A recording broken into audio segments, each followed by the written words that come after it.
क्या होता है हलाल एंड हराम और क्यों इसे योगी जी की उत्तर प्रदेश गवर्नमेंट ने कर दिया है बैन? क्या ये स्टेप अब देगा नए कम्युनल टेंशन्स को बढ़ावा? आइए देखते हैं।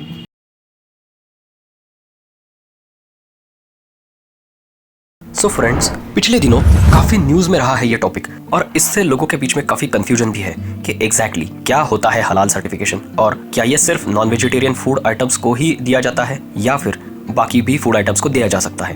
क्या गवर्नमेंट की कोई बॉडी इसे सर्टिफाई करती है? चलिए अच्छे से इस इशू को एक बार समझ लेते हैं, लेकिन उससे पहले हम आपके लिए लाए हैं एक MCQ क्वेश्चन जिसका आंसर आपको वीडियो के लास्ट में बताया जाएगा। तो क्वेश्चन है कि which of the following television networks have secured the exclusive broadcasting rights from BCCI for domestic and international cricket tournaments for the period 2023 to 2028? आपके ऑप्शंस है star network, sony network, Viacom 18 network या फिर neo sports.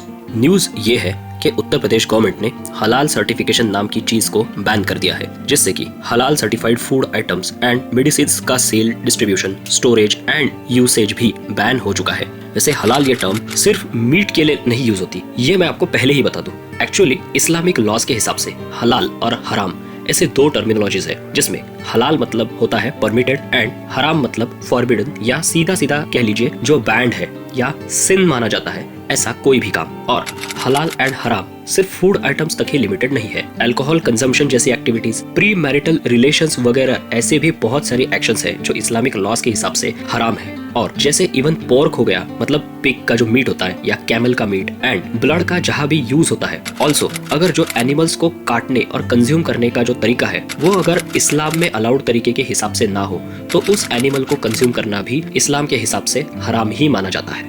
वैसे Islamic practices के हिसाब से meet को काटने के अलग अलग तरीके हैं। नॉर्मली इंडिया में झटका एंड हलाल ऐसे दो टाइप्स सुनने को मिलेंगे आपको in case of meat. So actually झटका टेक्निक में एक झटके में उस एनिमल को स्लॉटर किया जाता है और ये इस्लाम के खिलाफ है। और हलाल टेक्निक जो कि इस्लामिक रूल्स के हिसाब से है, उसमें एक पर्टिकुलर ब्लड वेसल होती है जो एनिमल के ब्रेन तक ब्लड का सप्लाई करती है। उसको पहले काट कर वहां से पूरा ब्लड निकाल दिया जाता है, उसके बाद आगे का स्लॉटरिंग का प्रोसेस किया जाता है। वैसे कोई भी वेजिटेरियन फूड आइटम भी जिसमें अल्कोहल का यूज नहीं हुआ है और जो कि नेचुरली प्रोड्यूस्ड है, जो लेबोरेटरी में नहीं बनाया गया है, ऐसे कोई भी प्रोडक्ट्स को या फिर जो दवाइयाँ भी है जहाँ अल्कोहल का यूज नहीं हुआ है और जो इस्लामिक लॉज के हिसाब से बनाए गए हैं, उसे भी हलाल ही कंसिडर किया जाता है। तो यूपी गवर्नमेंट ने कुछ ऑर्गेनाइजेशंस पर क्रिमिनल एक्शन लिया है, क्योंकि यूपी गवर्नमेंट का ये कहना है कि ये ऑर्गेनाइजेशंस लोगों के सेंटिमेंट्स को ठेस पहुंचा रहे हैं और ये लोग इवन नकली हलाल सर्टिफिकेट्स लगा रहे हैं उन प्रोडक्ट्स के ऊपर जो स्ट्रिक्टली हलाल के या इस्लामिक रूल्स के खिलाफ बनते हैं। और इसीलिए यूपी गवर्नमेंट ने ये कहा है कि लोगों के सेंटिमेंट्स के साथ में खेलने के लिए इन ऑर्गेनाइजेशंस के पास कोई अथॉरिटी नहीं है, क्योंकि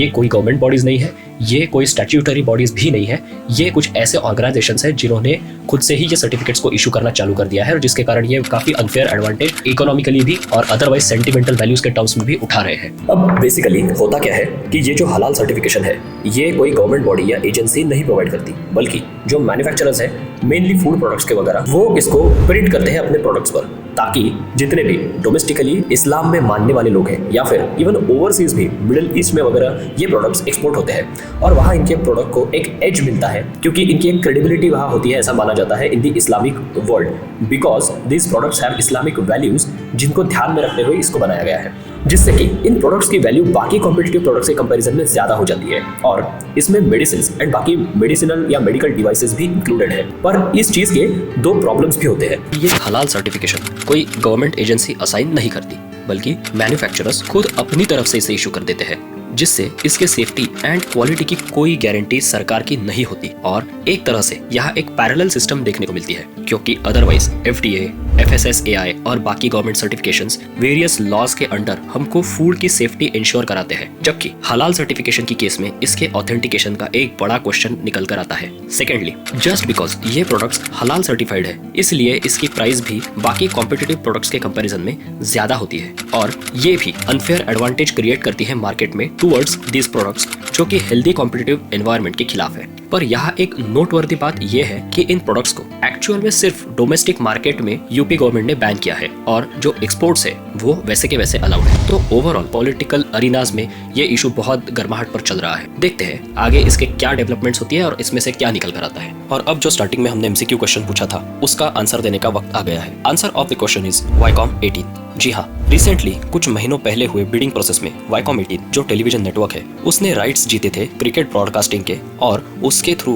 बीसीसीआई ने जो कमाई की है उसका अमाउंट सुन के आपके होश उड़ जाएंगे। और इसी तरह बीसीसीआई वर्ल्ड का रिचेस्ट क्रिकेट बोर्ड भी बन बैठा है, और वो कैसे अपनी पावर और पैसे का यूज करके आईसीसी को भी कंट्रोल करता है, ये सरल यूपीएससी ने अपने यूट्यूब चैनल पर एक वीडियो के जरिए बहुत ही इंटरेस्टिंग वे में समझाया है। तो आप भी जरूर उस वीडियो को जाके देखें और कमेंट सेक्शन में अपने ओपिनियंस बताना ना भूलिए। और अब आते हैं इस वीडियो के सबसे इंटरेस्टिंग पार्ट पर।